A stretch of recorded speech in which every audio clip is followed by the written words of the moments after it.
Hello friends. अब हम लोग चैप्टर 2 का प्रश्नावली 2.5 का क्वेश्चन नंबर 6 बनाएंगे। तो सबसे पहले क्या करते हैं, क्वेश्चन को पढ़ते हैं। क्या बोला है? 4 अंकों की सबसे बड़ी संख्या निकालिए जो पूर्ण वर्ग संख्या हो।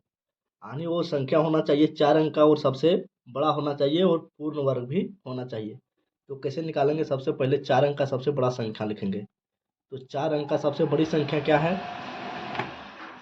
4 अंक का सबसे बड़ी संख्या होता है 9999। 4 अंक की बड़ी संख्या मतलब 4 ठो 9 लिखेंगे तो 4 अंक का सबसे बड़ा संख्या हो गया। अब ये मेरा हो गया आंसर। क्या? नहीं, ये आंसर नहीं हुआ है। बोला है कि 4 अंक का सबसे बड़ा संख्या होगा और साथ में कैसा होना चाहिए? पूर्ण वर्ग होना चाहिए। तो 9999 पूर्ण वर्ग है या नहीं है, ये तो अभी हमको पता नहीं चल रहा है। तो इसको बनाते हैं भाग विधि द्वारा। तो देखिए, भाग विधि द्वारा बनाते हैं तो क्या करते हैं, पहले जोड़ा लगाते हैं। तो 2 ठो जोड़ा लगा। आप क्या करेंगे, यहाँ कोई संख्या रखते हैं और उस संख्या को उसी संख्या से गुना करेंगे तो 99 होना चाहिए या फिर 99 से कम होना चाहिए। तो यहाँ क्या रखें? अगर 10 रखते हैं और 10 को 10 से गुना करते हैं तो कितना होता है? 10 दे 100, जो 99 से ज़्यादा है तो 99 से कम ही चाहिए। तो यहाँ क्या रखें? 8। 8 8 रखेंगे तो 8 8 64, 99 से बहुत कम हो जा रहा है। तो इससे बहुत ज़्यादा नीचे भी नहीं जाना है और इससे ऊपर भी नहीं जाना है। तो यहाँ हम रखते हैं 9। तो 9 को 9 से गुना करेंगे, कितना होगा? 81। यहाँ भी 9 रखना पड़ेगा। तो हो गया 81 जो 99 से कम है। अब क्या करते हैं, घटाते हैं। तो 9 में 1 गया 8, 9 में 8, 8 गया 1, बचा कितना? 18। अब इसके बाद क्या करते हैं, ऊपर वाला को जोड़ देते थे। 9 9 18। यहाँ थोड़ा जगह छोड़ के इधर 18 लिखे, काहे कि यहाँ कोई संख्या अभी लिखना पड़ेगा। अब इतना बचा कितना? 18। अब फिर एक बार में कितना अंक उतरता है? 2 ठो। तो 2 कितना है? 99। अब हो गया 1899। अब यहाँ कौन सा संख्या रखे, गुना करे जो 1899 या उससे कम हो। तो यहाँ अगर हम लोग रखते हैं 18 के बगल में हम लोग रख देते हैं 8। तो 18 के बगल में अगर 8 रखेंगे तो उसको 8 से ही गुना करेंगे।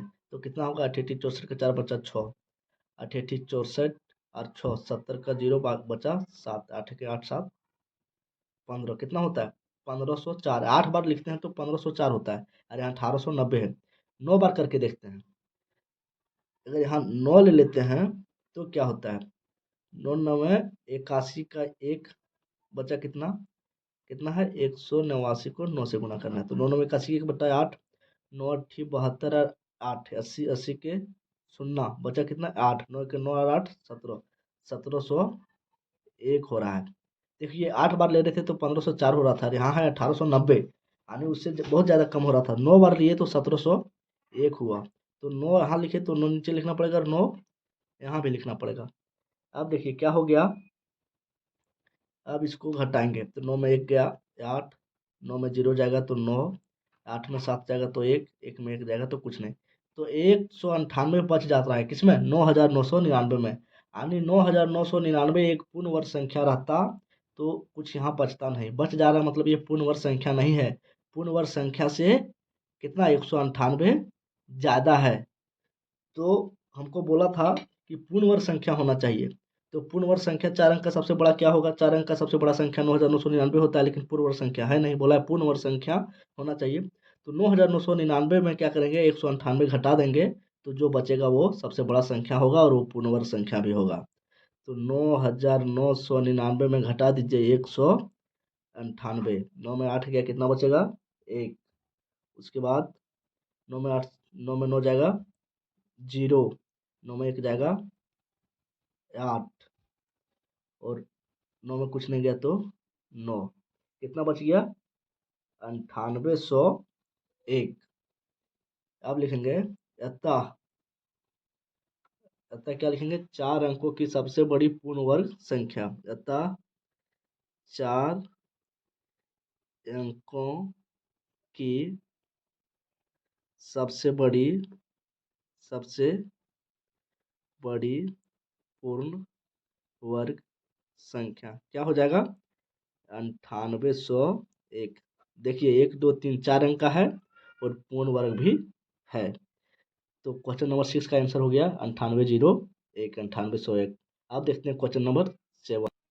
क्वेश्चन नंबर 7 में क्या बोला है? 6 अंकों की सबसे छोटी संख्या बताइए जो पूर्ण वर्ग हो। तो जिस तरह क्वेश्चन नंबर 6 में बोला था 4 अंकों की सबसे बड़ी, यहाँ बोल रहा है 6 अंक की सबसे छोटी। तो 6 अंक की सबसे छोटी संख्या क्या हो जाएगा? इकाई, दहाई, सैकड़ा, हजार, 10,000, 1 2 3 4 5 अंक हो रहा है। 6 अंक, ये हो गया 6 अंक की सबसे छोटी संख्या। लेकिन ये पूर्ण वर्ग है या नहीं है, इसमें कितना बोला है, कितना इसमें घटाना पड़ेगा, कितना जोड़ना पड़ेगा, देख लेते हैं। अगर पूरा पूरी कट जाता है तो पूर्ण वर्ग होगा, और नहीं होगा तो जो बचेगा उसको घटा देंगे। तो पहले इसको क्या करेंगे, भाग विधि द्वारा बनाएंगे। तो दो दो का जोड़ा लगाएंगे।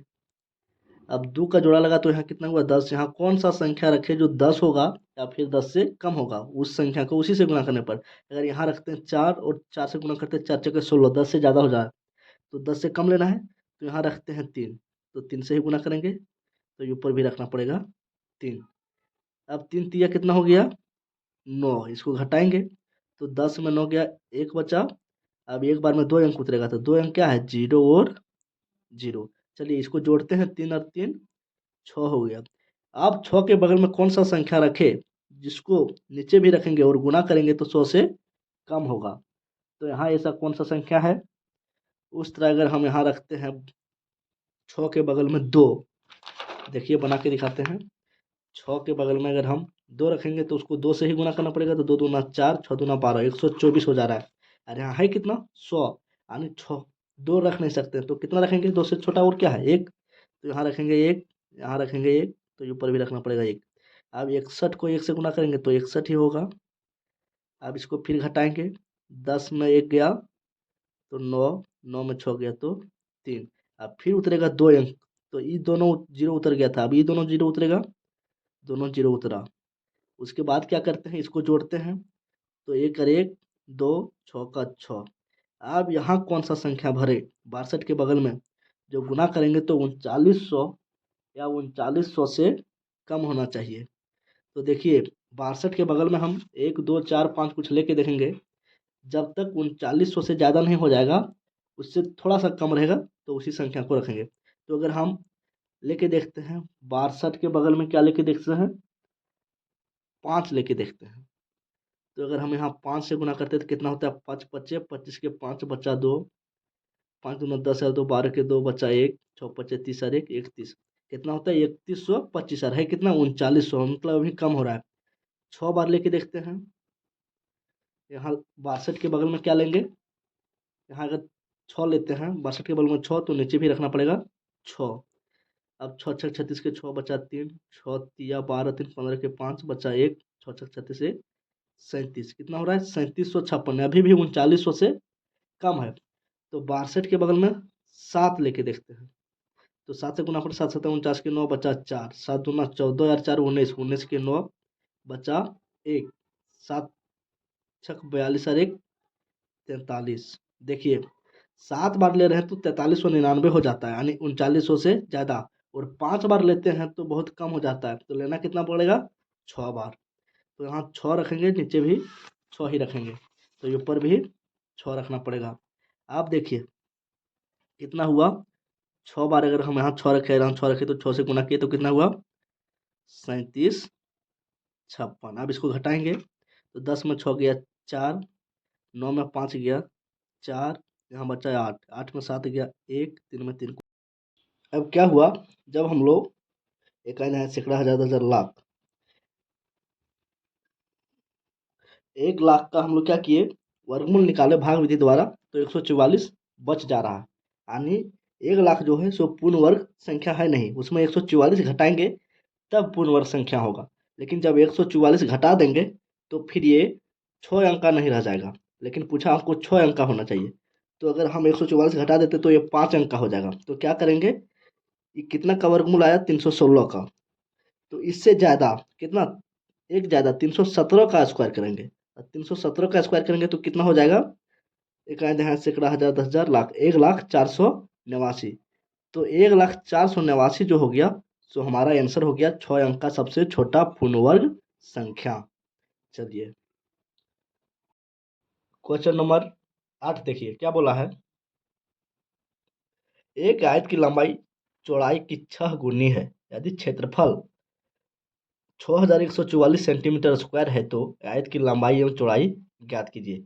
देखिए क्वेश्चन में बताया गया है लंबाई और चौड़ाई। लंबाई जो है चौड़ाई का 6 गुना है, तो मानेंगे सबसे पहले चौड़ाई मानते हैं। चौड़ाई बराबर एक्स। तो जब चौड़ाई एक्स है तो बोला है कि लंबाई जो है चौड़ाई का 6 गुना है, तो इसलिए लंबाई लंबाई कितना हो जाएगा, चौड़ाई का 6 गुना, यानी 6 गुने एक्स। एक्स चौड़ाई है, चौड़ाई का 6 गुना कर दिए तो क्या हो गया 6x। अब दिया है आयत का क्षेत्रफल, तो आयत का क्षेत्रफल क्या होता है, लंबाई गुने चौड़ाई। तो आयत का क्षेत्रफल के सामने आयत का क्षेत्रफल लिखेंगे, कितना दिया है 6144। और लंबाई को गुना करेंगे, लंबाई कितना है 6x, और चौड़ाई को क्या माने हैं x। अब कितना हो जाएगा, इधर गुना करेंगे तो 6x², एक्स एक्स गुना हुआ तो x पर पावर 2 हो गया, कितना 6144। अब क्या करेंगे, 6 जो है सो x² के साथ गुना में है, तो इधर लाएंगे तो क्या हो जाएगा भागा में, तो इधर लिखेंगे 6144, और इस 6 को इधर ले आए तो हो गया भागा में, इधर x² का x² बचा। आप क्या करेंगे, इसको कटेगा तो काटेंगे, देखिए काटते हैं, 6 एक 6, 6 दूना 12, 6 चौक 24। देखिए 6 एक 6 कटा, एक नहीं कट रहा है तो 0 देंगे, 6 7 दूना 12, और यहाँ था 14, तो 2 बचा 2 पर 4 24, 6 चौके 24। देखिए 10 24 बच गया। अब इस x को इधर लिख सकते हैं x², और ये जो इधर आया सो उधर लिख सकते हैं, कुछ नहीं किए, केवल इधर का उधर का इधर लिखे, तो x² बराबर हो गया 1024। जब स्क्वायर हटेगा तो 1024 किस में चढ़ेगा, रूट में। ये हटा दिया स्क्वायर तो ये चढ़ गया रूट में। अब रूट में चढ़ गया मतलब इसका वर्गमूल पूछ रहा है, किसका वर्गमूल है, तो एक्स का। अब इसका वर्गमूल निकालेंगे, कैसे निकालेंगे, 1024 को तोड़ेंगे, तो 1024 को तोड़ते हैं, देखिए रफ करते हैं, 1024 को तोड़ रहे हैं, कितना है